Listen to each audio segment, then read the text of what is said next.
అందరికీ శుభోదయం. బాగున్నారా అంతా? రైట్.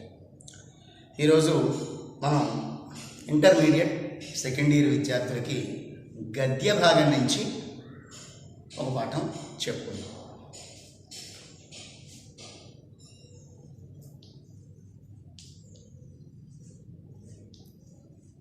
చాటువులు.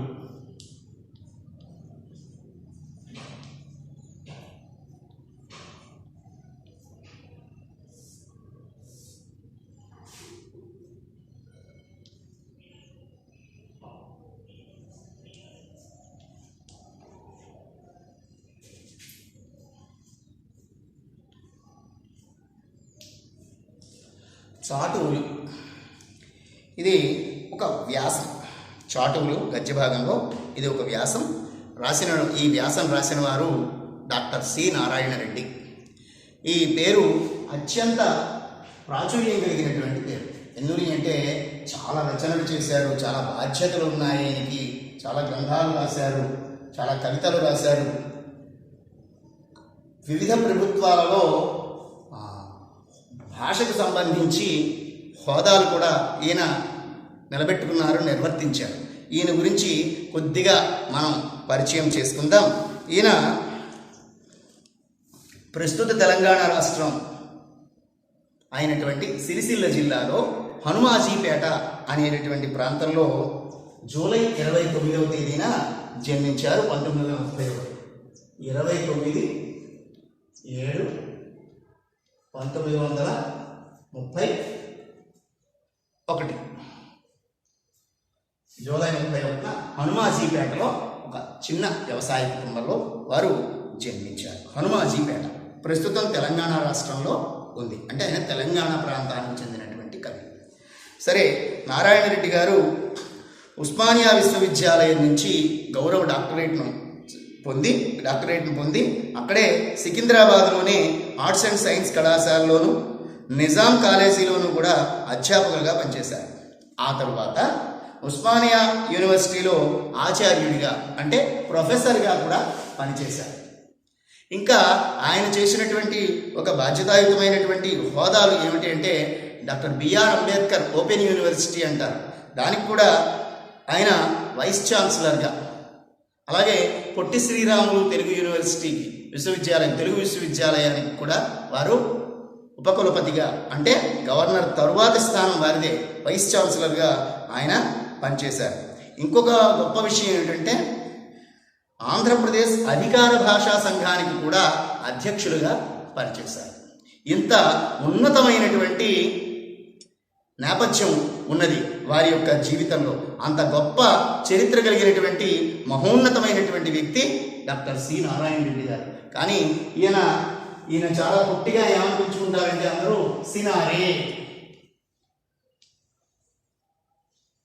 సినారే అని ఈయన్నే పిలుస్తూ ఉంటారు. ఈయన రచనలు దాదాపు ఒక 70 వరకు ఉన్నాయి. కానీ అంటే ఒక గొప్ప పెద్ద కావ్యాలు మొదలుకొని చిన్న కవిత వరకు కూడా అనేకమైనటువంటి రచనలు వారు చేశారు. అవి కర్పూర వసంతరాయలు, చారిత్రకమైనటువంటి రచనలు కూడా ఉన్నాయి.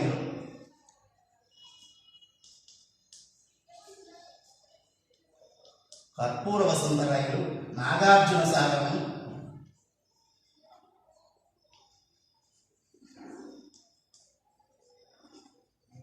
మంటలు మానవుడు,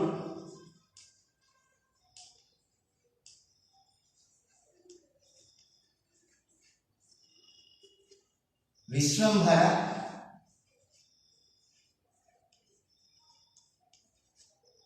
ఇంకా వీటితో పాటుగా మట్టి మనిషి,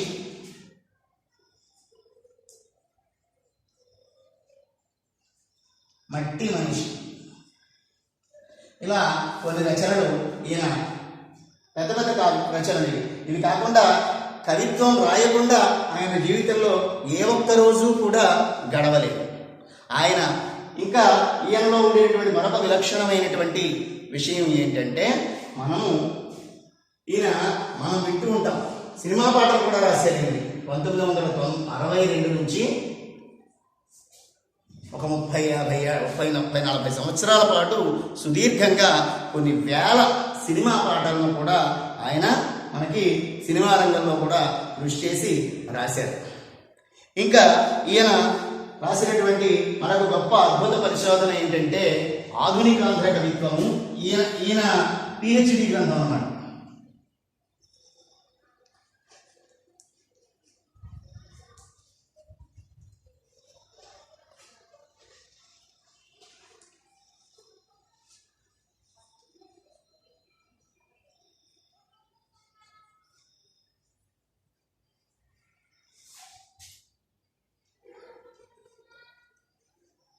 సంప్రదాయాలు ప్రయోగాలు అనే పేరుతో ఈయన పరిశోధన గ్రంథం. ఇది గొప్ప పరిశోధన గ్రంథం. ఆధునిక సాహిత్యంలో వచ్చినటువంటి గొప్ప పరిశోధన గ్రంథము ఇది. ఉస్మానియా విశ్వవిద్యాలయంలో ఈయన ఈ డాక్టరేట్ పొందడం కోసం ఈయన రాసినటువంటి గొప్ప రచన ఇది. మొత్తం ఈయన రచనలు అన్నింటినీ కలిపి, అంటే పాటలు, పద్యాలు, కవితలు, గ్రంథాలు అన్నీ కలిపి అలా చూసిన సినారే సమగ్ర రచనల సంకలనము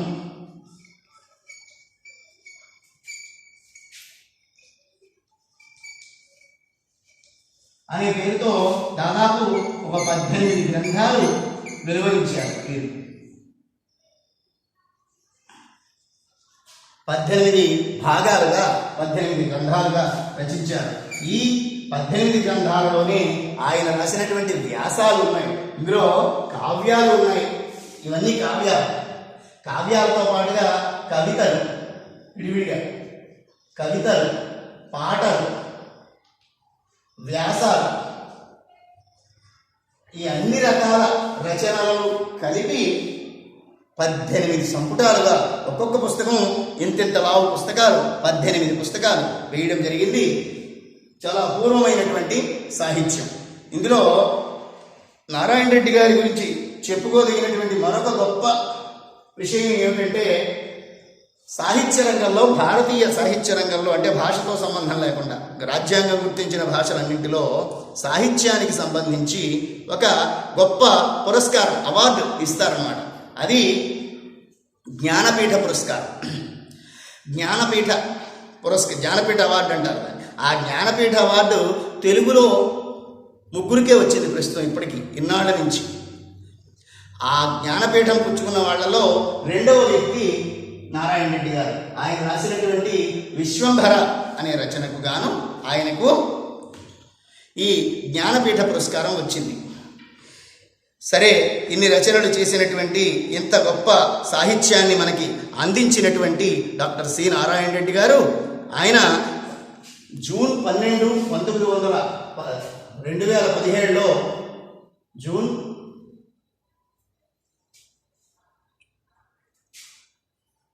12/6/2017లో ఆయన చనిపోయారు, పరమపదించారు. ఇది ఈ కాలం ఆయన యొక్క జీవితకాలం.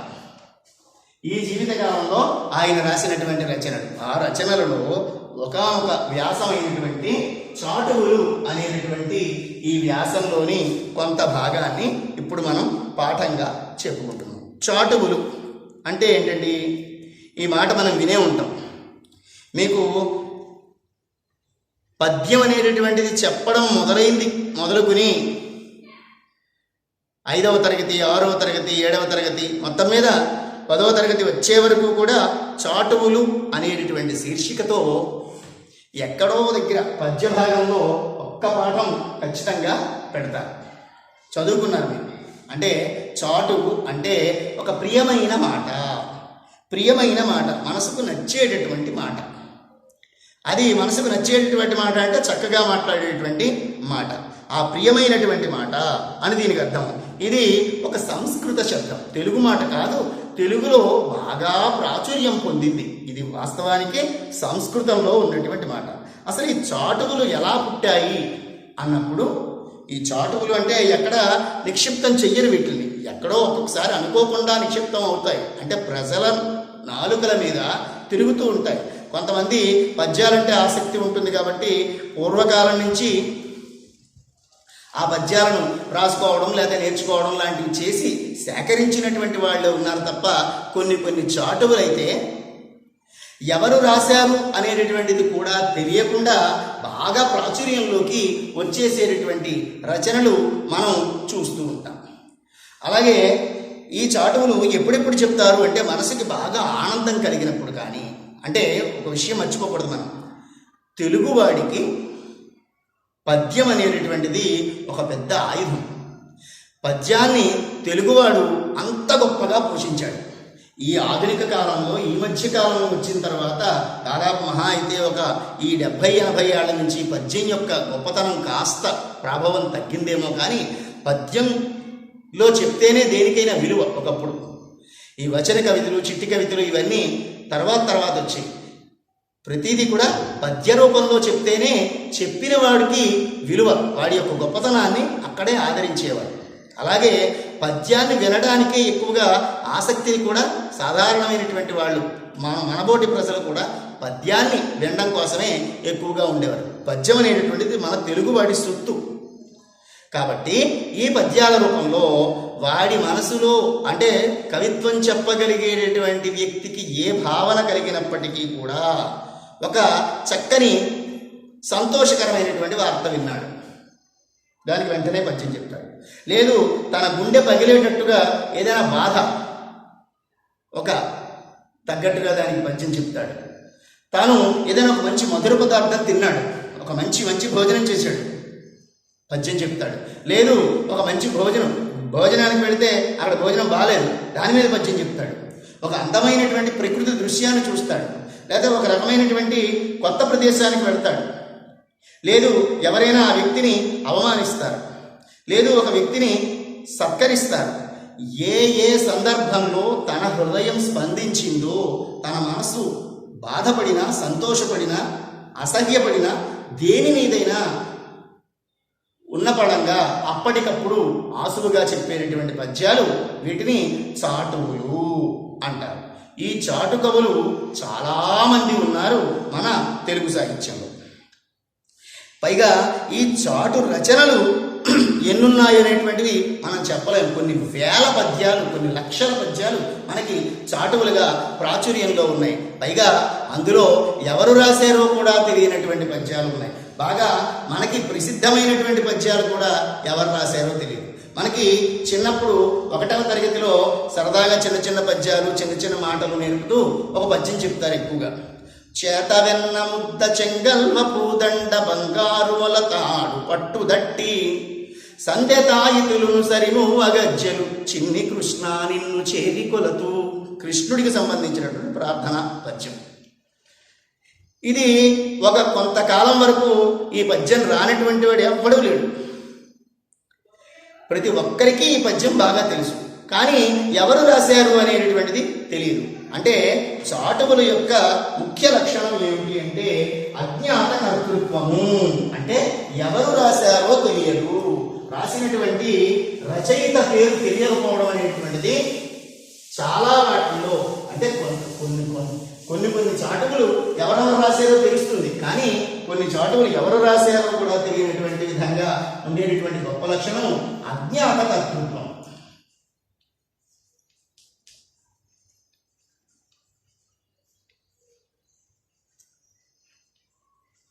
ఎవరు రాశారో తెలియదు అంటే రచయిత తెలియదు.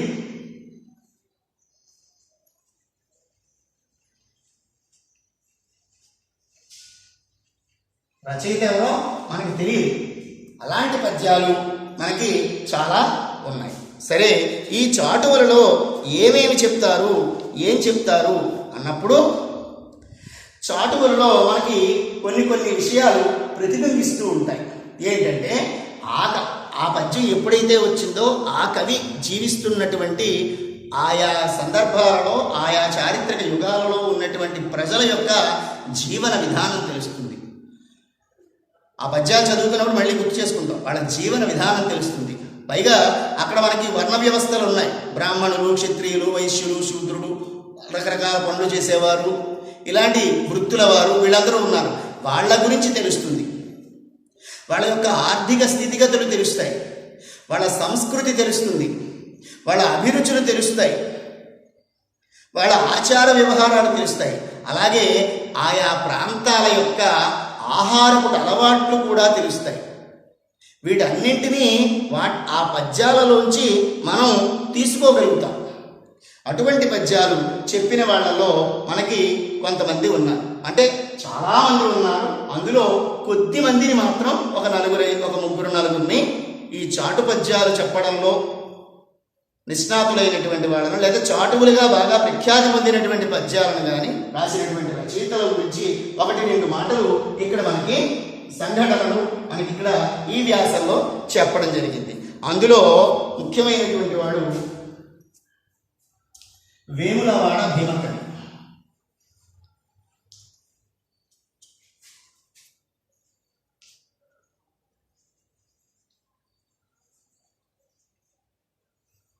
ఈ వేములవాడ భీమకవి ఉద్దండపిండం, మహిమలు కూడా కలిగినటువంటి వ్యక్తి. తిట్టు కవిత్వాన్ని కూడా ఆయన రాసినటువంటివి. ఆయన ఎవరినైనా ఏదైనా అంటే అది జరిగిపోయేది. ఇది చారిత్రకంగా చెప్పినటువంటి మాటలు. ఈ భీమకవి పేరు మీదుగా మామూలు వాళ్ళు రాసినవి కూడా కొన్ని చలామణి అయిపోతూ ఉంటాయి. ఇందులో ఏం చెప్తున్నాడంటే ఒక పద్యం చెప్తున్నాను ఈయన గురించి. గడియ లోపల తాడి కడగి ముత్తునియగా తిట్టిన మేధావి భట్టు కంటే 2 గడెల బ్రహ్మదండి ముండ్లన్నీయు డొల్ల తిట్టిన కవి మల్లు కంటే 3 గడెలకు తా మనసి ఎత్తిన గండి పగులు తిట్టిన కవి భాను కంటే అరజాము లోపల చెరువు నీళ్ళింక తిట్టిన బడబాగ్ని భట్టు కంటే ఉగ్రకోపి నేను ఓపుదు శపియింప క్రమరింప శక్తి కలదు నాకు వట్టిమ్రాన చిగురు పుట్టింప గిట్టింప బిరుదు వేములవాడ భీమకవిని. తన గురించి తాను చెప్పుకుంటున్నాడు. అంటే తనలాగే శాపం ఇస్తే జీవం లేనటువంటి వస్తువులు అవ్వచ్చు, అంటే మనుషులు కానటువంటి ఒక చెట్లు, తాను తిడితే ఆ చెట్టు కూలిపోతుంది, చెట్టు కాలిపోతుంది, ఒక చెరువు ఎండిపోతుంది, ఒక కాలువ యొక్క గట్టు తెగిపోతుంది. అలాంటి కవులు మల్లుడు అనేవాడు, మేధావి భట్టు అనేటువంటి వాడు, భానుడు అనేటువంటి వాడు, బడబాగ్ని భట్టు అనేటువంటి వాడు, ఇలాంటి వీళ్ళందరికంటే కూడా నేను ఈ వేములవాడ భీమకవి అనేటువంటి నేను ఉగ్రకోపిని, మహాకోపిష్టివాడిని. నేను శాపం ఇవ్వగలను, ఆ శాపాన్ని మళ్ళీ తీసేయగలను. 2 శక్తులు ఉన్నటువంటి వ్యక్తిని నేను.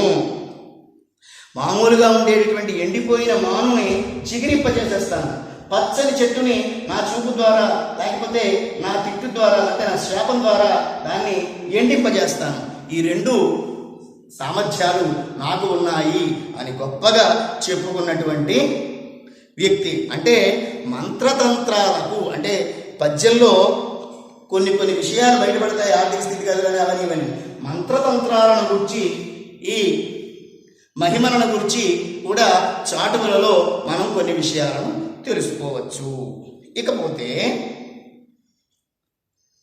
నెల్లూరును పరిపాలించినటువంటి మనుమసిద్ధి ఆస్థానంలో ఖడ్గతిక్కన అనేటటువంటి ఒకనొక వీరుడు ఉండేవాడు. ఆ వీరుడి జీవితంలో జరిగినటువంటి ఒకానొక సంఘటన ఖడ్గతిక్కన ఆయన పేరు.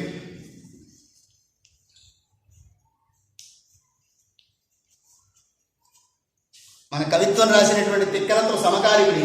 ఈయనని ఖడ్గతిక్కన అంటారు, ఆయన్ని కలం తిక్కన అంటారు. పెన పట్టుకుని రాస్తాడు, గంటంతో రాసేటటువంటి రాత అయిన పని, కోత అయిన పని. కాబట్టి ఈయన ఖడ్గతిక్కన జీవితంలో జరిగినట్లుగా ఒక సంఘటన చెప్తారు.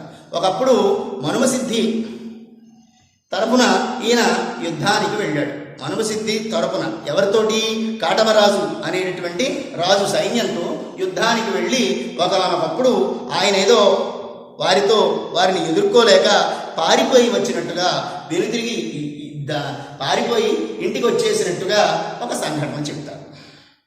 ఆ సంఘటన జరిగినప్పుడు ఇంటికి వచ్చేస్తే ఇంట్లో ఆయన భార్య సానమ్మ అనేటటువంటి ఆమె. ఇంటికి వచ్చిన తర్వాత ఏం చేస్తారండి? ఇంట్లో వాళ్ళు మనకు కావాల్సిన ఏర్పాట్లు చేస్తారు కదా. ముందు ఇంటికి వచ్చినవాడు, ఎక్కడి నుంచో బయటకు వచ్చినవాడు ముందుకు ఏ ఏర్పాటు చేస్తారు? ముందు స్నానానికి ఏర్పాటు చేస్తారు. ఆయనకి చాలా చక్కగా స్నానానికి ఏర్పాటు చేసింది ఆవిడ. ఏమి ఏర్పాటు చేసింది అంటే చాలా బాధ కలిగించేటటువంటి, పౌరుషం పొంగుకొచ్చేటటువంటి విధంగా ఏర్పాటు చేసింది. ఏం ఏర్పాటు చేసిందంటే ఒక నులక మంచం, అంటే పూర్వం ఎప్పుడో జరిగిన విషయం, ఒక నులక మంచం అక్కడ వేసి దాని మీద ఏదో బట్ట కప్పి దాని వెనకాల ఒక బిందెతో నీళ్లు పెట్టి ఇంత పసుపు ముద్ద కూడా అక్కడ పెట్టింది. అంటే ఆ రోజులలో స్త్రీలు స్నానం చేసేటటువంటి విధానం, స్త్రీలు స్నానం చేసుకునే ముందు ఏర్పాటు చేసుకునేటువంటి ఒక పద్ధతి అది. పసుపు రాసుకుని స్నానం చేసేవారు చాటుగా ఉండడం కోసం. అంటే ఇప్పట్లాగా మరుగులవి లేవు కాబట్టి ఆ మంచం చాటుని కూర్చుని ఒక పొదల చాటుని ఎక్కడో స్నానాలు చేసేవారు. అలా ఏర్పాటు చేసింది. అలా ఏర్పాటు చేస్తే ఈయన కోపం వచ్చింది. ఏమిటిది ఇలా ఏర్పాటు చేసేవాడికి కోపం వచ్చింది. కోపగించి ఆవిడ మీద ఏదో అనబోతే ఆవిడ సమాధానం చెప్పింది. ఏమని? పగరకు వెన్నిచ్చినతో నగరే నేను మగతనంబు కలిగిన వారు మగతనంబు నాయకులెందు ముగ్గురు ఆడువారమైతిని వగపేటికి జలకమాడ వచ్చిన వేళన్. చాలా చమత్కారంగా ఎత్తి పొడుపుగా మాట్లాడింది ఆవిడ. ఏమయ్యా, పగవాడికి నువ్వు వెన్ను చూపించి వచ్చేసావు. వెన్ను చూపించంటే, వెన్ను చూపించడం అంటే ఇది పారిపోవడం. ఎదుర్కొనేటప్పుడు ఇలా వెళతాం, పారిపోయేటప్పుడు ఇలా వెళతాం. కాబట్టి పగలకు వెన్నిచ్చినచో మగతనం కలిగినటువంటి వీరులు నాయకులు అందరూ కూడా నేను నవ్వరా, చిచి సిగ్గులేదు అని చెప్పి, ఏం పర్వాలేదులే ఈ వేళ నుంచి స్నానం చేయడానికి వచ్చి సిగ్గుపడతావు ఎందుకు, కోప్పడతావు ఎందుకు, ఈ వేళ నుంచి ముగ్గురు ఆడవాళ్ళం అయ్యాం మన ఇంట్లో, నేను, మీ అమ్మ, నువ్వు కూడా, ఆయన కూడా చేవలేని వాడు అన్నట్లుగా చెప్పకనే చెప్పింది ఆ సానమ్మ. సరే, ఏదో స్నానం ముగించుకుని అక్కడికి సరిపెట్టుకుని వచ్చాడు. ఇంటికి వచ్చేసరికి, లోపలికి వచ్చేసరికి ఆయనకి విరిగిపోయిన పాలు అన్నంలో పోసి పెట్టిందిట. సాధారణంగా విరిగిపోయిన పాలను ఇంట్లో వాడుకోరు, భోజనాల్లో వాటిలో అదొక దోషంగా, అదొక ఇబ్బందికరమైనటువంటి స్థితిగా చెప్తారు. కానీ ఆ విరిగిపోయిన పాలు తీసుకొచ్చి పోసేసరికి అది కూడా, ఆవిడ కూడా వెక్కిరింతగానే, నువ్వు పారిపోయి వచ్చిన వాడికి ఇంతకన్నా చేసేది ఏముందిలే, ఇంతకన్నా ఏమీ చెయ్యక్కర్లేదు అని తల్లి కూడా ఆయనను దెప్పి పొడిచినట్లుగా మాట్లాడింది. ఆ మాట్లాడినప్పుడు ఆయనకు పౌరుషం వచ్చి వెంటనే సర్దుకుని యుద్ధరంగానికి వెళ్ళిపోయాడు. కానీ ఆ సాయంత్రానికే చారిత్రక కథ వేరు. ఇక్కడ మనకు కావాల్సింది కేవలం చాటువే కాబట్టి మనకి ఇంతకన్నా కథ అక్కర్లేదు. కానీ విషయం మాత్రం తెలుసుకుందాం. ఆ రోజు సాయంత్రమే ఆ వీరుడు చనిపోయినట్టుగా కబురు వస్తుంది. సరే, ఈ చాటు కవులలో కవయిత్రులు కూడా ఉన్నారు. స్త్రీలు తొలి చాటు కవయిత్రిగా కూడా మనం చెప్పుకుంటాము ఈ చానమ్మ అనేటువంటి ఖడ్గతిక్కన ఘట్టం ద్వారా. ఈ తరువాత చాటువులలో అత్యంత ప్రజాదరణ పొందినటువంటి, బాగా ప్రాచుర్యం కలిగినటువంటి మహనీయుడు శ్రీనాథ మహాకవి.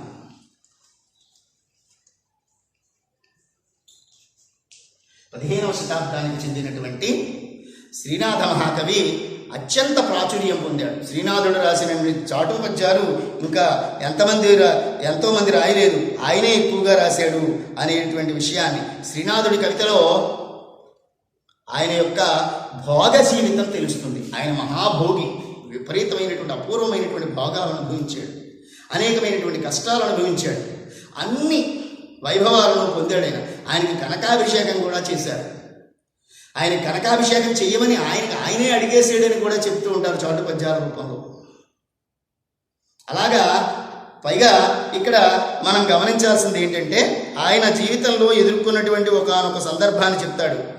కుళ్ళాయించితి ఒక చుట్టితి మహాకోర్పాసముందొడ్గితిన్ వెల్లుల్లిన్ తిలపిష్టమున్ నసవితిన్ విశ్వస్త వడ్డింపగా చల్లాయంబరి ద్రావితిన్ రుచులు దోసంబంచుకోనాడితిన్ తల్లి కన్నడ రాజ్యలక్ష్మి దయలేదా నేను శ్రీనాథుడను అని చెప్పుకుంటాడు. తల్లి కన్నడ రాజ్యలక్ష్మి అంటే కర్ణాటక ప్రాంతంలో ఆ ప్రదేశంలో ఉన్నటువంటి ఓ తల్లి, నేను శ్రీనాథుడిని, నన్ను గుర్తించలేదా, ఏమనుకుంటున్నావు, ఒకప్పుడు నేను ఎన్నెన్ని ఇబ్బందులు పడ్డాను అని చెప్పి తాను పొందినటువంటి అవమానాల గురించి, తాను ఎదుర్కొన్నటువంటి ఇబ్బందుల గురించి కూడా చెప్తాడు. ప్రధానంగా శ్రీనాథుడు భోజన ప్రియుడు.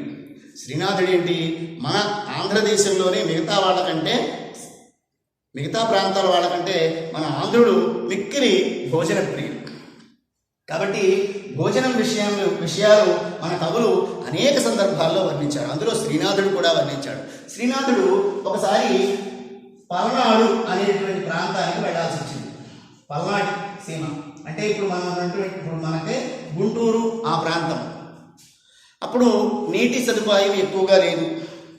వాళ్ళకు ఉన్నట్టు పైగా మనం ఎవడైనా వస్తే ఇక్కడ మన భోజనం చేయగలడు, కానీ మనం ఎక్కడికైనా వెళితే వాళ్ళ భోజనం మనం ఎక్కువగా తినలేము, కడుపు కాల్చుకునే వస్తాం. ఎందుకు అంటే మనది వరి అన్నం, ముద్ద చక్కగా దిగిపోతుంది, మెత్తగా ఉంటుంది. రకరకాల పద్ధతులు, రకరకాల రీతులలో వంటలు వండించుకుని రకరకాల పద్ధతులు తింటూ ఉంటాం. అటువంటిది ఆ పల్నాటి సీమ ప్రాంతానికి వెళ్ళేసరికి ఆయనకి వాళ్ళు పెట్టినటువంటిది జొన్నపూడు పెట్టారు. జొన్నలతో చేసినటువంటి అన్నం, సున్నితంగా నాలుగుతో నొక్కితే వెళ్ళిపోతుంది మనం చేసినటువంటి అన్నం. కానీ అది అలా కాదు, బాగా నవిలి తినాలి, రుచి పచి ఉండదు, గడ్డిలా అనిపిస్తుంది. కాబట్టి అంతా జొన్నన్నమేనా, సున్నసుమి సన్నన్నము పన్నుగ పలనాటి సీమ ప్రజలందరకు అని చెప్పి ఇక్కడ సన్నన్నం, సన్నబియ్యాల అన్నం ఎక్కడా లేదు అని చెప్పి ఆయన చాలా బాధపడ్డాడు, తిండికి ఇబ్బంది పడ్డాడు. మంచినీళ్లు కూడా దొరకనటువంటి పరిస్థితి ఉంటే తాను నమ్మినటువంటి శివుణ్ణి కూడా నిలదీసేడు ఆయన అనేటటువంటి ఒక చాటువు కూడా చెప్తాడు. ఇంకా మరొక విషయం ఏంటంటే, అక్కడ ఇందాక మనం అన్నాం కదా, ఆ ప్రాంతపు ఆ వ్యక్తుల యొక్క జీవన విధానము, వాళ్ళ యొక్క ఆర్థిక స్థితిగతులు ఎలా ఉంటాయి, వాళ్ళ శుచి శుభ్రత ఇలాంటివి ఎలా ఉంటాయి అన్నప్పుడు ఆ పల్నాటి సీమలోని ఒక సామాన్య బ్రాహ్మణ కుటుంబం, పురోహితుని కుటుంబంలో అనేటటువంటిది కూడా ఆయన ఇక్కడ వర్ణిస్తున్నాడు. ఏం వర్ణిస్తున్నాడంటే, దోసెడు కొంపలో పశుల తొక్కిడి మంచము దూడరేణము పాసిన వంటకంపు పసిబాలు రసౌచము విస్తరాకులు మాసిన కుండలు తలకు మాసిన ముండలు, ఇలా చెప్పుకుంటూ పెడతాడు. ఇవి ఉన్నాయి ఆ పల్నాటి ప్రాంతంలో ఉన్నటువంటి పురోహితుని ఇంటిలో భోజనాలు. ఆ భోజనమే కాదు, ఆ ప్రదేశము ఇలా ఉంది. ఏం చెప్తున్నాడు, దోసిడి కొంప. దోసిడి అంటే ఎంత ఉంటుందండి, ఇలా ఉంటుంది. దోసిడి అంటే ఇలా అంటే చిన్న ఇల్లు, అన్నీ అక్కడే. అందులో పశువులు తొక్కేస్తున్నాయి ఓ పక్క పశువులు ఉన్నాయి ఆ చిన్న కొంపలోనే. ఇంకా పైగా దూడలు శుభ్రంగా మలమూత్రాలు విసర్జన చేస్తున్నాయి. అక్కడే వాళ్ళు పడుకునేటువంటి మంచం వేసుకున్నారు. పాసిపోయిన వంటకాలు అంటే నిన్న వండుకున్నది ఈవేళ కూడా తినేస్తున్నారు. పసిబాలుర శౌచం, పసిపిల్లలు ఉన్నారంటే ఈ పశువులతో పాటుగా వాళ్ళు కూడా అక్కడే పాడు చేస్తున్నారు. ఏమీ లేవు, విస్తరాకులు, మాసిపోయినటువంటి బాగా పాడైపోయినటువంటి వంట పదార్థాలు, వంట పాత్రలు ఇన్ని కలిగి ఉన్నాయి. అవన్నీ చూసాడే అంటే ఒక యావగింపు కలిగింది, ఒక జిగుప్స కలిగింది. మనకంటే మన దగ్గర ఉంది కాబట్టి అవతలవాడు చిన్నతనంగా అనిపిస్తాడు, కానీ వాళ్ళ యొక్క స్థితిగతులను గురించి అర్థం చేసుకోవడం కోసం ఈ పద్యం మనకి బాగా ఉపయోగపడుతుంది అని మనం చెప్పచ్చు. అంటే ఆ రోజుల్లో మనుషులు ఎలా ఉండేవారు, వాళ్ళ పరిస్థితులు ఎలా ఉండేవి, వాళ్ళ గృహ నిర్మాణం ఎలా ఉండేది అంటే అందరికీ కాదు, కొన్ని వర్ణాలలో ఆయా సందర్భమే. ఇప్పుడు ఈ పద్యం చెప్పుకున్నాం కాబట్టి మనం ఈ బ్రాహ్మడి ఇంట్లో జరిగింది అని ఉంది, ఇలా ఉందని చెప్పుకోవచ్చు. ఒక మహారాజు ఇంట్లో విషయాన్ని కూడా వర్ణించి ఉండొచ్చు ఇంకో దగ్గర, అది ఇక్కడ మనం తీసుకోలేదు.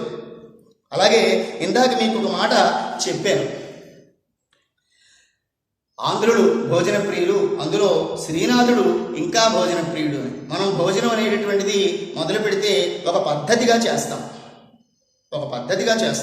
ఏంటి అంటే, ముందు అంటే ఏదైనా విందు భోజనం ఏర్పాటు చేశారనుకోండి, అంటే ఈవేళ రోజులు మారిపోయి ఈవేళ రోజుల గురించి మాట్లాడట్లేదు, పూర్వం నుంచి వచ్చినటువంటి పద్ధతి. ముందు పప్పు తింటారు, ఆ తర్వాత ఏదో కూర తింటారు, ఆ తర్వాత ఉంటే పచ్చడి తింటారు, తర్వాత చారో పులుసో ఏదో ఒకటి తింటారు, ఆ తర్వాత మజ్జిగ తింటారు.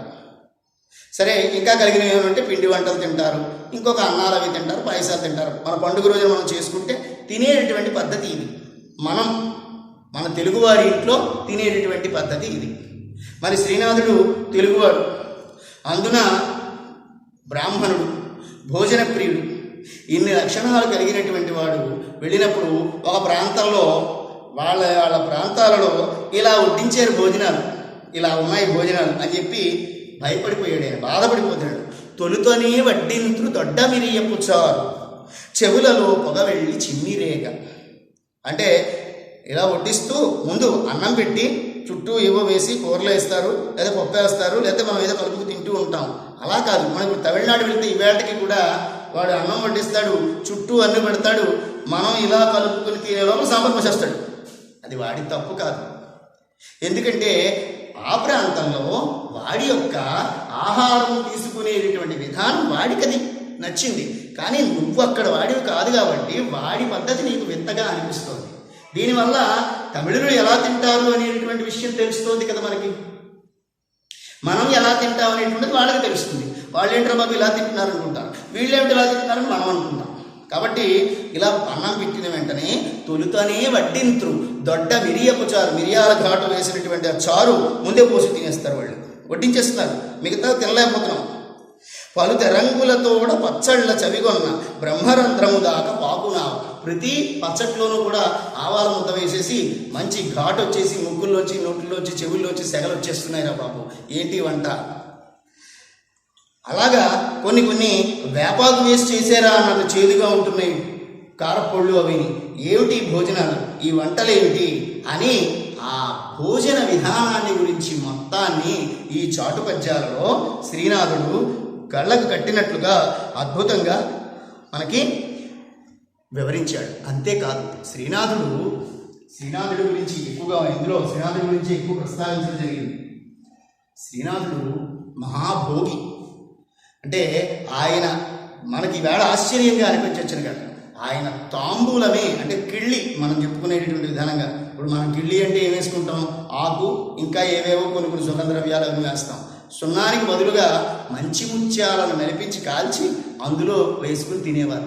కస్తూరి అనేటటువంటిది ద్రాక్షారామం నుంచి ఒకనొక శెట్టి గారు పంపించేవారు, అవచి తిప్పయ్య శెట్టి అనే ఆయన. అంత వైభవోపేతమైనటువంటి జీవితం. అలాంటి వైభవోపేతమైనటువంటి జీవితంలో ఆయన తన చివరి దశకు వచ్చేసరికి చాలా ఇబ్బందులు ఎదుర్కొన్నాడు. ఏమిటా ఇబ్బందులు అంటే, ఇంకా వ్యవసాయం మొదలుపెట్టాల్సి వచ్చింది. వైభవం అంతా పోవడంతో ఆయన వైభవం అంతా చన్నగిలిపోయి వ్యవసాయం మొదలెట్టాడు. కృష్ణా జిల్లాలో బొడ్డుపల్లి అనేటువంటి ప్రాంతంలో అలా వ్యవసాయం మొదలుపెట్టినప్పుడు కృష్ణానదికి వరదలు వచ్చి మొత్తం ఇదంతా కొట్టుకుపోయింది. ఆయన భూమి పన్ను కట్టలేనటువంటి స్థితిలో ఉంటే ఆయన శిక్షలు కూడా ఎదుర్కొన్నాడు అనేటటువంటిది చాటు పద్యాల వల్ల మనకి తెలుస్తుంది. సరే, ఇక శ్రీనాథుడి తరువాత మనకి ఉన్నటువంటిది మరొక కవి అడిదం సూరకవి.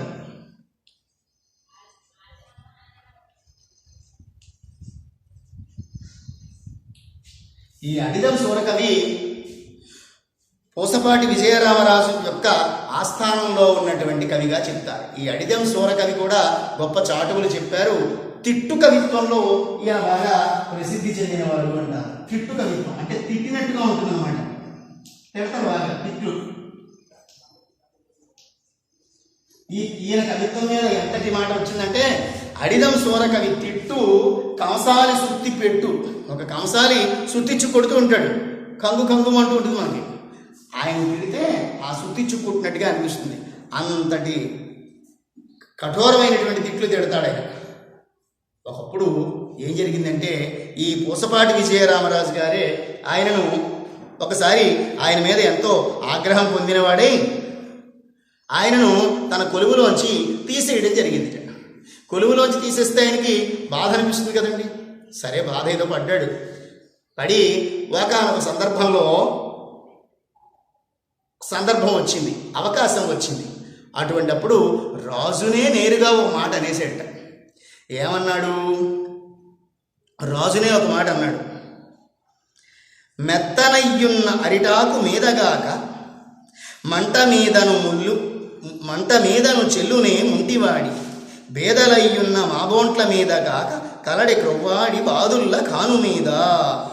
అంటే ఆయన ఏ సందర్భంలో చెప్పాడు అంటే, ఆయన విజయరామరాజు బాదుల్లా ఖాన్ అనేవాడి చేతిలో ఓడిపోయి వచ్చాడు. బాదుల్లా ఖాన్ దగ్గర యుద్ధంలో ఓడిపోయి వచ్చాడు. ఆ వచ్చినటువంటి సందర్భంలో రాజు ఎదురుగా వెళ్ళి మాట్లాడటం అంటే మామూలు విషయం కాదు. అంటే కవులు చాలా ఎంతో ధైర్యంగా కూడా ఉండేవారు. వాళ్ళని ఎంత పోషిస్తున్నా యథార్థం మాట్లాడటంలో ఏమాత్రం వెనకాడేవారు కాదు కవులు. కాబట్టి అప్పుడు చెప్తున్నాడు, రాజుగారు ఎక్కడైనా సరే ఒక ముళ్ళు దాని ప్రతాపాన్ని చూడండి. ప్రతీకాత్మక, ఇంతకుముందు మనం చెప్పుకున్నటువంటి పాఠంలో ప్రతీకాత్మకత అని చెప్పుకున్నాం మధ్యభాగంలో.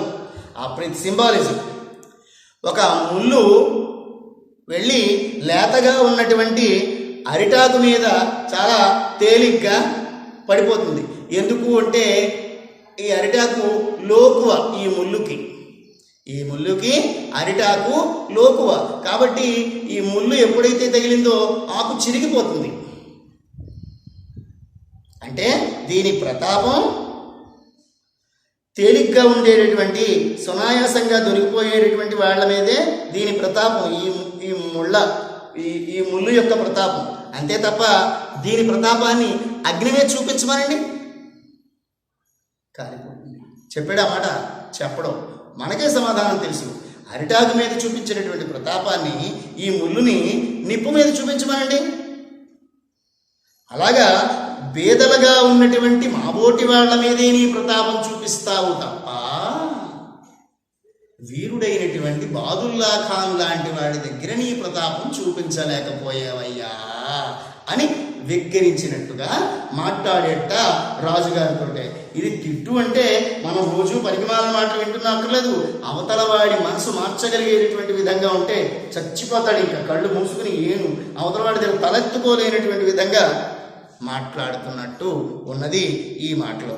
ఆ తరువాత ఇలాంటివి చాలా మనకి ఉన్నాయి. ఇక ఈ శ్రీనాథుడు అవ్వచ్చు, ఖడ్గతిక్కన అవ్వచ్చు, వేములవాడ భీమక అవ్వచ్చు, అడిగం సోరకవ్వ అవ్వచ్చు, వీళ్ళ గురించి అనేకమైనటువంటి ఈ చాటువుల గురించి మనం చెప్పుకున్నాం. వీటిని మనం గమనిస్తే మొత్తం చాటు పద్యాల గురించి అన్నప్పుడు ఒక వ్యాసరూప సమాధాన ప్రశ్న వస్తుంది. ఆ తర్వాత ఎవరికి వాళ్ళ సంబంధించి ఇవన్నీ కూడా మనకి సంక్షిప్త సమాధాన ప్రశ్నలుగా కూడా వస్తాయి. వాటిని కూడా మనము విడివిడిగా ఎవరికి వాళ్ళనే తెలుసుకోవచ్చు. ఎవరికి వాళ్ళ గురించే ఈ తిట్టు కవిత్వం, లేకపోతే పల్నాటి చరిత్రలో జరిగినటువంటి ఘట్టాలు, ఇక్కడ యుద్ధానికి వచ్చి పారిపోయినటువంటి ఘట్టాలు, ఇక్కడ ఈయన కూడా శపించడానికి ముందు చేయడము, ఇలాంటి విషయాలన్నింటినీ కూడా మనము తెలుసుకున్నాం. అంటే మొత్తం మీద ఎలా చూసినా ఏం తెలుస్తోంది మనకి ఈ చాటువుల వల్ల? చాటువుల వల్ల ప్రధానంగా ఏం తెలుస్తోంది ఒక్కసారి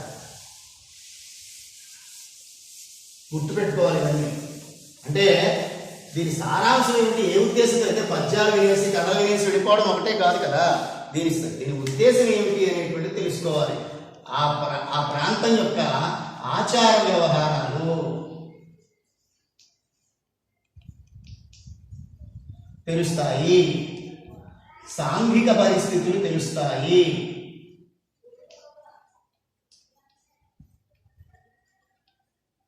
ఇంకా ఆర్థిక స్థితిగతులు తెలుస్తాయి,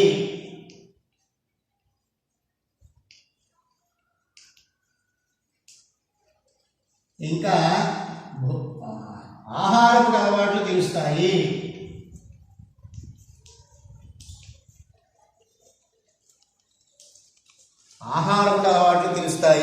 ఇంకేం తెలుస్తాయి? మొత్తం మీద ప్రజల జీవన విధానం,